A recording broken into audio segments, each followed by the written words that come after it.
सहाबा इकराम अलैहिम रिदवान फरमाते हैं कि हज़रत साद बिन मुआज़ रज़ी अल्लाह तआला अन्हु का जनाजा था। अल्लाह के प्यारे महबूब सल्लल्लाहु तआला अलैहि वसल्लम ने जनाजे की इमामत फरमाई और जनाजे की इमामत के बाद अभी ना कब्र के तैयार होने में कुछ टाइम बाकी था, तो हुजूर जमीन पे तशरीफ फरमा हुए। लोग कब्र की तैयारी में, तो होता है ना अभी कब्र नहीं तैयार हुई, तो कहते हैं कि लकड़ी के साथ हुजूर ने जमीन कुरेदनी शुरू कर दी और देर तक हुजूर ने चेहरा नूर को जमीन की तरफ झुकाए रखा, गोया जमीन शर्फ़े दीदार हासिल कर दी। देर तक चेहरा नूर झुका रहा जमीन की जानिब, हुजूर ने रुखे नूर को फेर लिया। सहाबा कहते हैं कि जब हुजूर हमारे करीब होते थे तो हमारा ख्याल होता था कि रहमत की बरखा है, अपने अपने हिस्से का करम उड़ेल ले अपने ऊपर। फरमाते मुंतजिर थे कि हुजूर कब हमारी तरफ रुखे अनवर फेरे और हम करीम से कोई बात सुन सके। इरशाद फरमाते हैं कि हम बड़े शदीद मुंतजिर थे। देर के बाद नबी पाक अलैहिस्सलाम ने चेहरा अनवर उठाया, देर के बाद चेहरा अनवर उठाया। देखिए तबलीग हो रही है। जब हुजूर ने चेहरा अनवर उठाया तो आंखों में आंसू थे, रो रहे थे। और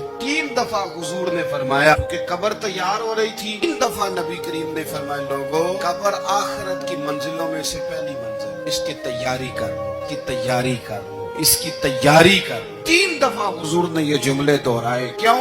एक मैं तबलीग करता हूँ पर उसमें न दर्द है, न रोना है, न वो लबो लहजा। हुजूर दावत दे रहे हैं कब्र की तैयारी की, लेकिन उसमें आंसू है, उसमें खास रगबत है गुलामों की। अपनी जिंदगी के अंदर जो हमारा अंदाज़े तकल्लुम है, हमारा अंदाज़े गुफ्तगू है, सैयदना अब्दुल्लाह इब्न उमर रज़ी अल्लाह तआला अन्हु रवायत करते हैं कि नबी पाक सल्लल्लाहु तआला अलैहि वसल्लम ने इरशाद फरमाया कि जन्नत में ऐसे भी कमरे होंगे, जन्नत में कुछ ऐसे कमरे, कुछ ऐसे मकानात भी होंगे कि बाहर खड़े होंगे तो अंदर नजर आएगा और अंदर खड़े होंगे तो बाहर नजर आएगा। यानी एक तो तुम आईने लगाते हो ना, दीवारें इतनी शफाफ होंगी कि अंदर बाहर से उनका हुस्न दिखाई देगा। हज़रत सैयदना मालिक अशअरी रज़ी अल्लाह तआला अन्हु बैठे थे, कहते मैंने फौरन अर्ज़ की हुजूर वो मिलेंगे किसको? वो जो इतने हसीन घर होंगे कि दीवारें ही शीशे की महसूस होगी, अंदर बाहर से हुस्न के जलवे दिखाई देंगे, हुजूर वो मिलेंगे किसे? अल्लाह के प्यारे महबूब अलैहिस्सलाम ने फरमाया वो उसको मिलेंगे गुफ्तगू अच्छी करेगा, जो गुफ्तगू अच्छी करे, लबो लहजा अखलाक वाला हो,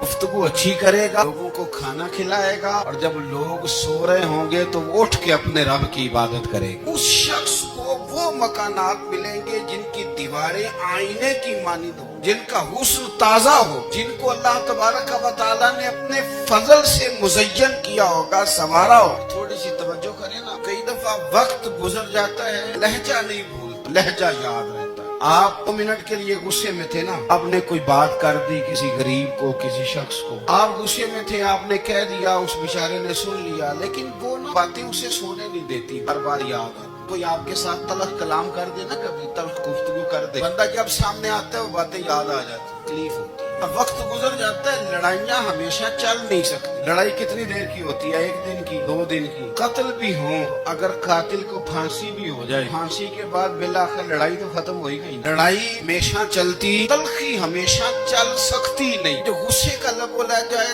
तलखी का सिक्का, ये भाई रूटीन में नहीं चलता, एक ना एक दिन खत्म हो जाना है। रूटीन में प्यार ही चलता है। हज़रत जाबिर इब्न अब्दुल्ला कहते हैं हुजूर पहले दिन मदीना मुनव्वरा आए, मैं ज़ियारत के लिए गया तो मैंने मुस्कुराते देखा। 10 साल मैं दीदार करता रहा, विसाल से चंद दिन